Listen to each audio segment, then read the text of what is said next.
Германците мора да го прифатат насилството над уселениците.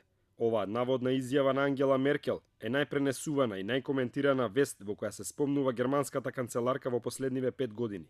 Информацијата сепак е лажна, но тоа не спречи да добие 273.000 реакции, коментари и шерувања на Facebook. Анализата на BuzzFeed покажа дека 7 од 10 најпренесувани информации за Меркел во последниве 5 години се лажни. Штетата е голема со оглед дека ваквите дезинформации стигаат до милионска публика. Ова покажува зошто пред изборите во Германија, кои треба да се одржат во недела, земјата сериозно се подготвуваше за американско сценарио со наплив на лажни вести.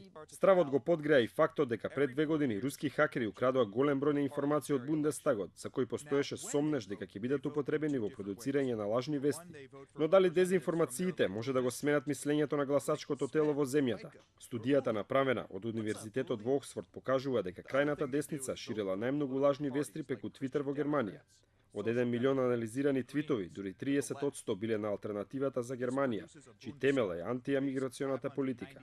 Меркел е представена како канцелар кој повеќе се грижи за мигрантите, отколку за сопствениот народ. Сепак, студијата покажува дека германците се поотпорни на лажни вести. Твитерџиите во оваа земја пренесуваат 4 пати повеќе проверени вести, отколку твитерџиите во САД или Велика Британија. Затоа колку германците сериозно се штитат од лажни вести, покажува и фактот дека со законски измени овозможено да се определуваат казни до 50 милиони евра за компании како Facebook, ако навреме не ги отстрануваат лажните вести од своите платформи. Вистинска мека за ширење на лажни вести се покажаа Соединетите Американски држави. Руски хакери го пробиле електричниот систем на САД. Оваа лажна вест која објави Вашингтон Пост се прошири како вирус, предизвикувајќи паника, не баре се уште трае студената војна. Лажните вести во денешно време се голема опасност, но и голем бизнис. Истражувањата покажуваат дека руската пропаганда со лажни вести на Facebook ја читаат помеѓу 23 и 70 милиони американци. Тоа значи дека 28% од популацијата во САД е под влијание на овие лажни вести. Затоа колку бизарни може да бидат дезинформациите, покажува примерот со Fox News, каде додека беснееше еден од најопасните урагани во САД, на милиони гледачи им се сервираа лажни вести за библиски сцени на улиците. I've seen some amazing things out there just looking at television over the weekend.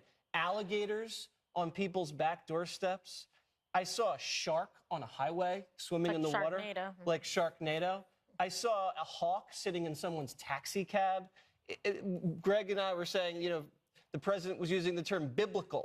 Well, there's some really weird biblical things that are going on down there in Houston. Ваквите и слични лажни вести неретко предизвикуваат вистинска паника, но проблемот е што за оние што ги креираат носат и сериозна заработка.